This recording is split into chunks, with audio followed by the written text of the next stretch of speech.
Bueno, voy a empezar con imágenes que ya todos conocemos las dificultades o los problemas que vivimos en el periodo invernal. Me parece que las dos imágenes son de Santiago, pero bueno, es un problema que no solamente tenemos en Santiago, sino que también en otras ciudades del sur, pues ya que siendo la que salió destacada el año pasado como la más contaminada de América del Sur. Y también también es conocido el efecto que tiene en la salud el material particulado y lo grave que es el problema en el periodo invernal. Ahora, es bueno hacer memoria desde dónde venimos nosotros en términos de contaminación atmosférica. Efectivamente, estamos teniendo problemas. Hay que decir que este año fue bastante mejor de lo que fue el año pasado en términos de números de preemergencia y números de alerta, y hay una cierta variabilidad que se superpone también a los problemas de emisiones, pero hay que reconocer que nosotros venimos de una situación que en los años 90 teníamos graves problemas que eran de PM10, de partículas que tienen un diámetro de 10 micrones, y hoy en día lo que tenemos es un problema que está relacionado a PM2,5, es decir, achicamos el tamaño de la partícula 4 veces. Nos hemos puesto más exigentes en cuanto al nivel de la calidad del aire al cual estamos expuestos. Entonces, y el número de episodios que hemos visto en los últimos años han estado asociados justamente a este incremento de la exigencia en términos de nivel de calidad del aire. Por lo tanto, si uno mira la evolución que ha tenido el PM10, que ha sido decreciente con una cierta estabilidad hacia los últimos años, y uno la proyecta un poco hacia el PM2,5, uno podría decir que efectivamente usted es una historia que tiene fin, y si proyectamos lo que ha sido el PM10, uno podría decir, bueno, puede ser una década un poco más.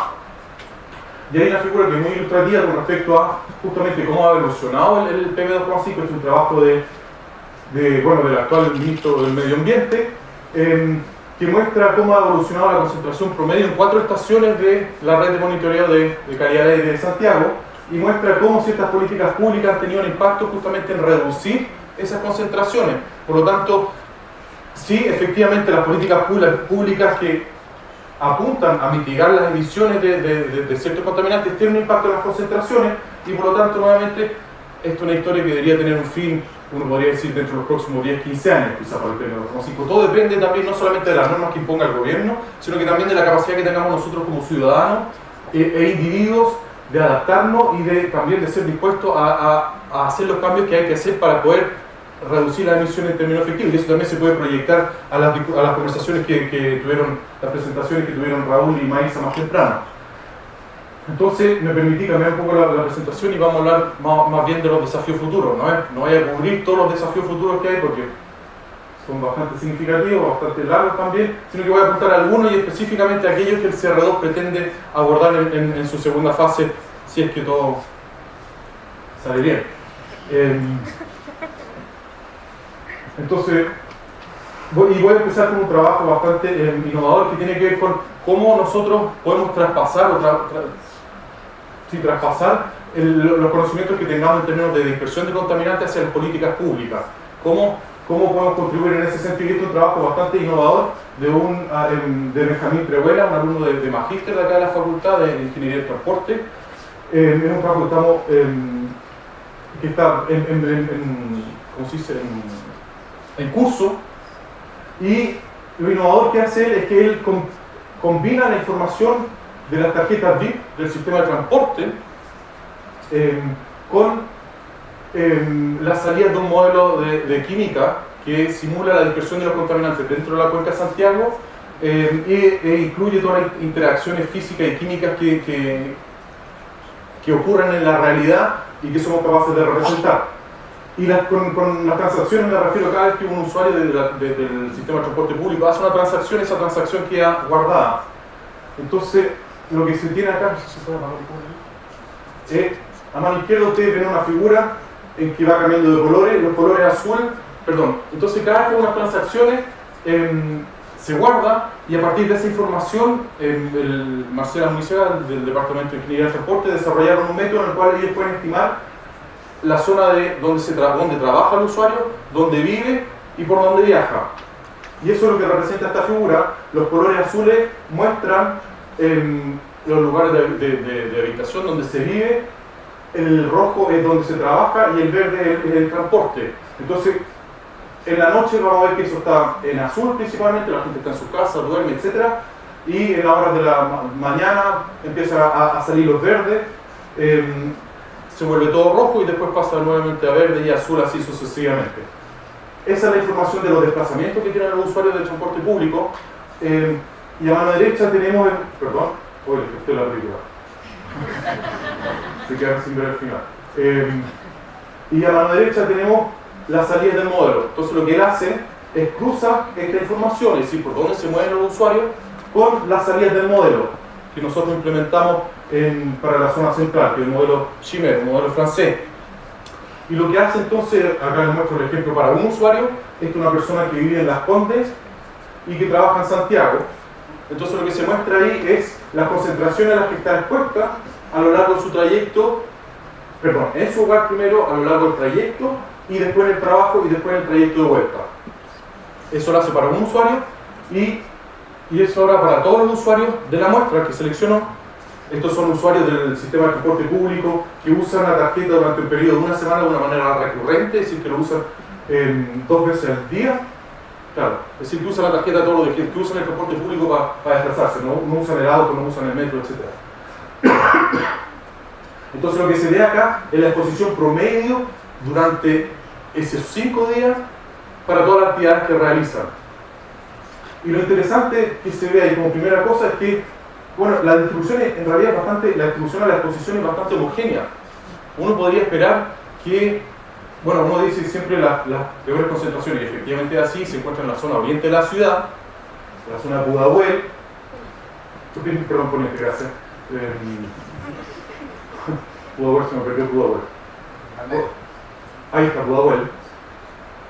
Pudahuel o Cerro Navia, y que la zona oriente de la ciudad podría tener mejor calidad de aire, pero la verdad es que si uno mira en términos de posición es bastante homogéneo, y eso es porque la gente vive en un lugar pero trabaja en otro completamente distinto, y la gran mayoría de los usuarios del sistema de transporte que estaban en esta muestra, que son alrededor de 100.000, trabajan en la zona Santiago Centro o Providencia.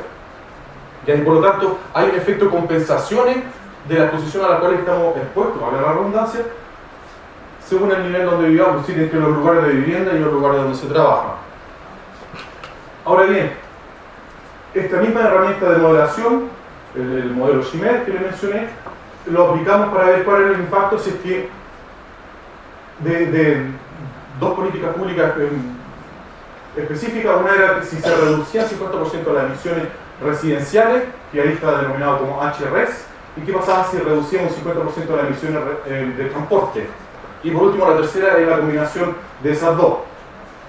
Y la tabla que se indica, que la tabla del medio, muestra los episodios, esto es para la semana del 15 de julio al 28 de julio del 2015, muestra los episodios decretados, es decir, los episodios que corresponden a las observaciones, es decir, al promedio diario que ocurrió efectivamente, donde R corresponde a regular, A corresponde a alerta, G corresponde a bueno y P corresponde a preemergencia. Según las observaciones y lo que realmente ocurrió, según el sistema de pronóstico que existe, que hace el pronóstico todos los días, que uno puede descargar ahí la aplicación, y según la referencia, según el modelo que nosotros estamos aplicando. Y acá está el resumen de las condiciones, es decir, la observación indica que hubieron 2 condiciones de días buenos, 6 regulares, 4 alertas y 2 preemergencias. El sistema pronóstico, sin embargo, no vio ningún día bueno, no pronosticó ningún día bueno, pronosticó 3 días regulares, 8 días alerta y 3 preemergencias. Y todo esto tiene después consecuencias económicas, porque en la medida en que uno decreta cierto tipo de actividad, simplemente entran en vigor ciertas medidas que tienen que ver con restricciones a la emisión, etc. ¿Ya? Y el modelo nuestro indica 3 días buenos, 5 días regulares, 5 alertas y un día de preemergencia. Ahora hay que destacar también que las preemergencias, si bien el número anda más o menos acertado, ninguna coincide en términos de los días con respecto a las observaciones. Es decir, por un lado hay un efecto de si somos capaces de reducir la misma cantidad de eventos, pero el otro también que nos interesa es ajustarle al día. No sirve solamente tener el mismo número de eventos si nos estamos equivocando de día, porque estamos implementando el día, las medidas para un día que no corresponde, y más encima estamos poniendo a la población a la mala calidad de aire de todas maneras. Pero bueno, el punto acá no es entrar a comparar, y tengo que aclarar que este es un sistema pronóstico, es decir, bueno, lo que significa hacer un pronóstico, mientras que lo que nosotros hacemos es un diagnóstico, si nosotros forzamos un modelo con los vientos observados. Y ellos, sin embargo, hacen un pronóstico, es decir, toman un punto de partida y ven cómo se va a hacer el día de mañana. Entonces, la idea no es analizar la calidad del pronóstico ni del modelo, sino que simplemente indicar que el modelo tiene cierta capacidad para reproducir las condiciones de calidad del aire dentro de Santiago. Hay problemas con las preemergencias de achuntarle el día, pero bueno, en términos de eventos reproducen a grosso modo. Ahora quisimos ver, bueno, ¿qué pasa si es que implementamos estas medidas? Y específicamente lo que nos interesaba ver es que tienen la misma eficiencia en reducir la cantidad de episodios o no. Es decir, si tengo recursos limitados, ¿dónde me conviene meter a mí la plata? ¿Me conviene meterla en la reducción de las emisiones residenciales o me conviene meterla en la reducción de las emisiones de transporte? Y lo que indica el modelo, lo que sugiere el modelo, es que a mí me conviene meter la plata en la reducción de las emisiones de transporte. Si bien sabemos que el problema que tiene Santiago está asociado, las mayores fuentes de emisiones en Santiago son las emisiones residenciales y el transporte, tendría aparentemente mayor impacto reducir las emisiones de transporte que reducir las emisiones residenciales. Ahora, al sistema al cual está, es decir, a las condiciones a las cuales está enfrentado el modelo o la realidad que tenemos en Santiago es una realidad que es bastante compleja. Compleja en el sentido de que tenemos estaciones que están muy cerca entre ellas, que son las estaciones de Cerro Navia y Pudahuel, que tienen más o menos la distancia, es más o menos de la misma orden de magnitud que la resolución que tiene el modelo, así con la capacidad que nosotros tenemos para describir los detalles de las variaciones que ocurren. Y las líneas azules son las líneas de la observación, si lo que pegan a la red de monitoreo. Y sin embargo tienen dos diferencias, es decir, presentan diferencias bastante considerables entre ellas, que hacen más difícil al modelo de representar. Es decir, Cerro Navia, sin ir más lejos, tiene un valor que está justo por encima del valor umbral para definir una preemergencia. Entonces, permite poco error si queremos capturar ese tipo de eventos. Ya, entonces hay distribuciones también espaciales, es decir, si bien Cerro Navia tiene esto, Pudahuel no mantiene esa misma configuración. Es decir, tenemos una distribución espacial que es un gradiente que es bastante fuerte entre dos estaciones muy cercanas y que el modelo no logra capturar en este momento. Entonces, es uno de los primeros desafíos también, tener la capacidad de reproducir las variaciones, los procesos que determinan las variaciones de pequeña escala dentro de la ciudad y conocerlo. Ahora, cambiando de tema, ahora pasamos al ozono. Este es un contaminante al cual se le da poca importancia, bueno, acá están las concentraciones horarias de ozono desde el 97 hasta la fecha, en dos estaciones, la estación de Las Condes y la estación de Parque O'Higgins, y están acá la normativa, lo mismo que hay para el material particulado, existe para el ozono, es decir, según las concentraciones, se puede decretar en condiciones de alerta, preemergencia o emergencia. Y vemos que en general efectivamente no se escucha mucho el ozono porque el ozono no es un problema según nos está diciendo la normativa vigente, a excepción de algunos casos que ocurrieron ahí mediados del 2000. Pero en los últimos años el ozono no ha sido un problema. Ahora bien, si aplicamos la normativa europea, que es más estricta que la actual que tenemos y que reduce en varios factores las concentraciones actuales, ahí empezamos a tener un problema con el ozono, en particular en la estación de Las Condes. Entonces, y eso también trae como implicancia el hecho de saber, de empezar a preocuparse no solamente de las emisiones que son responsables del material particulado, sino de aquellos gases que son precursores de la formación de ozono. El ozono, por si acaso, para aquellos que no lo saben, es un contaminante secundario que se forma a partir de gases precursores. Entonces, para controlar las concentraciones de ozono no me basta, es decir, no puedo controlar directamente las emisiones de ozono, tengo que controlar sus emisores precursores. Por lo tanto, en la medida en que, y es de esperarse también, en la medida en que vamos poniéndonos, nos vamos poniendo más exigentes con la calidad del aire, vamos a pasar de un problema de mirar solamente el material particulado a empezar a ver el ozono también. Es decir, ¿por qué exponer a la población a concentraciones de ozono que supuestamente son dañinas según normativas europeas? Ahora, una cosa que es esencial para poder abordar esas dos problemáticas es conocer bien las fuentes de emisión. Y acá hay un trabajo de Barraza y Francisco Barraza y colegas que analizaron 15 años de filtro de la estación de Parque O'Higgins y a partir de ese análisis determinaron cuáles eran las fuentes que contribuían o que explicaban las concentraciones que se encontraban en esos filtros. Y usaron dos métodos distintos para determinarlo, pero al final de cuentas llegan a una distribución de las fuentes que explican esas concentraciones que observaron y identifican las fuentes que explican la concentración en el Parque O'Higgins. Ahora bien, si uno toma en el inventario de Santiago, que fue realizado por la Universidad de Santiago, uno ve que hay que la distribución de la emisión, o la atribución a las emisiones a distintas actividades cambia con respecto al análisis de los filtros. Y no quiero entrar acá en las distintas metodologías que se usan, etcétera, sino que simplemente esto es un indicador también de que todavía nos faltan por entender ciertos aspectos con respecto a las fuentes que explican las concentraciones que tenemos en la ciudad. Y otro ejemplo de eso son estos gráficos de dispersión. Los dos gráficos de arriba corresponden a la estación de Park O'Higgins y las dos figuras de abajo corresponden a la estación de Pudahuel. La columna de la mano izquierda son las observaciones y la columna de la mano derecha es el modelo que ya les presenté, el modelo Chimet. Y en el eje Y tenemos el PM2,5 y en el eje X tenemos el NOx. Y lo primero que nos muestran, si nos concentramos en la columna de la mano izquierda, es las observaciones. Lo primero que nos muestra la observación es que hay una estrecha relación entre las concentraciones, perdón, estas son mediciones de concentración en las estaciones. Por lo tanto, lo que muestra esto es que hay una estrecha relación entre las concentraciones de NOx y de PM2,5. Son concentraciones horarias y muestran de que hay una amplia variedad. El ancho de esta nube indica la variabilidad temporal que hay de las concentraciones en esa estación. ¿Ya? Y hay también una amplia variabilidad temporal en Pudahuel, pero es menor que la que hay en Park O'Higgins.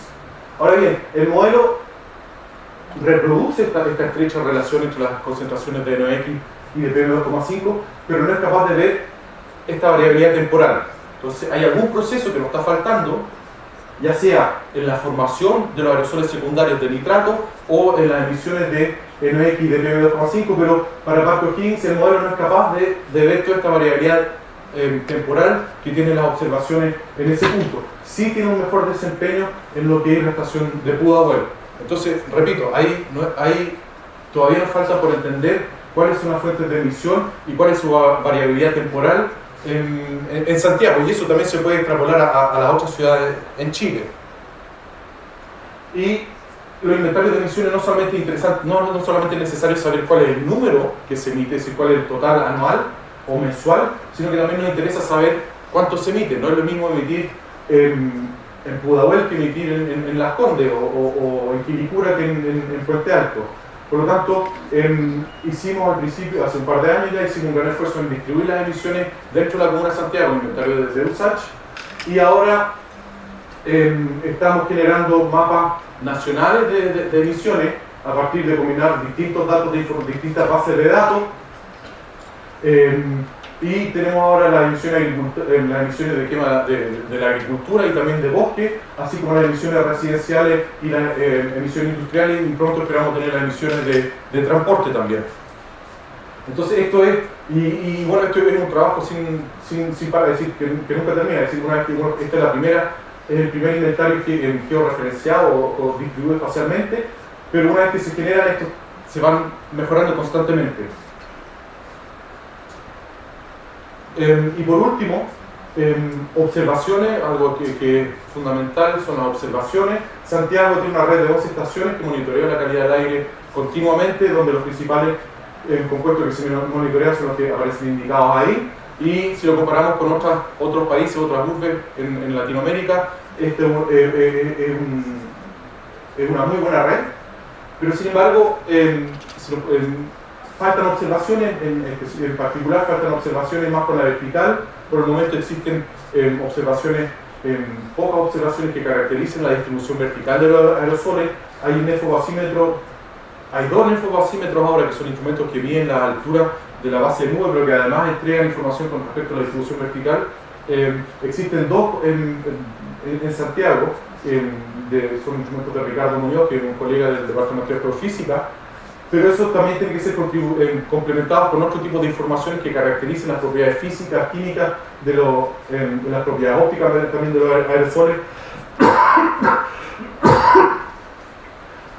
Y no solamente tenemos que conocer las dos estaciones, que es una imagen parcializada de la calidad del aire en Santiago, sino que también nos falta conocer cómo cambian las concentraciones a pequeña escala, de una cuadra a otra, o a lo largo de una misma calle durante el día.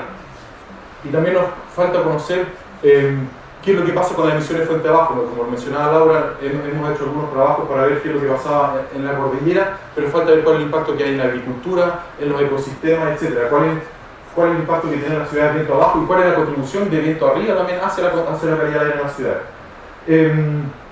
Y lo que estamos haciendo ahí, una de las cosas que estamos haciendo ya es que nuestro segundo prototipo, estamos desarrollando, un prototipo de bajo costo que mide la calidad del aire. Está en líneas rojas el prototipo y en líneas azules es el instrumento de referencia que estamos usando. Este es un AeroSet, no es el estándar que se usan en las estaciones de monitoreo de la red de calidad del aire de Santiago, pero es un instrumento con una calidad y una robustez y sensibilidad mayor a lo que estamos desarrollando. Para darle una idea, la línea azul cuesta 5 millones de pesos hacerla y la línea roja cuesta 150.000 pesos más o menos, ¿ya? Y se ve que hay una bastante buena, que el prototipo sigue bastante bien a nuestra referencia. Pero bueno, es un estudio preliminar y falta hacerle más análisis, pero a lo que queremos abordar con esto es empezar a tener muchos instrumentos baratos que nos puedan dar alguna información con respecto a esto de la variabilidad de pequeña escala, cómo varían las concentraciones dentro de una misma ciudad, pero a una escala menor que la que representa en este momento la red de calidad del aire de Santiago. Y dejo, bueno, el resumen, lo que ya dije, lo dejo así para que lo vayan leyendo y dar tiempo para preguntas, no sé cómo ando de tiempo. ¿Sí? Bueno, resumiendo lo que ya dije, los desafíos que quedan en la caracterización de las emisiones, tenemos que conocer cuál es la variabilidad espacial y temporal de las emisiones, y eso no solamente en Santiago, obviamente, sino que también en otras ciudades de Chile. En el caso que en el futuro cercano se reduzcan los niveles de exigencia para el ozono, va a haber que también conocer mejor las concentraciones de sus gases precursores y también los flujos de emisiones y las emisiones de esos gases precursores. No hay en este momento, por ejemplo, mediciones con respecto a los compuestos orgánicos volátiles que son relevantes para la formación de ozono, entonces no hay información completa para cerrar ese problema de la formación de ozono en este momento en Santiago. Aumentar la comprensión de los procesos que regulan las concentraciones a pequeña escala, esto es lo que ya dije, cómo varían las concentraciones en una escala menor de lo que muestra la red de monitoreo. Qué es lo que pasa viento abajo, pero también cuánto contribuyen las fuentes que están viento arriba de la ciudad, y por último ampliar la capacidad de observaciones en Santiago y en otras partes de Chile. Eso, muchas gracias.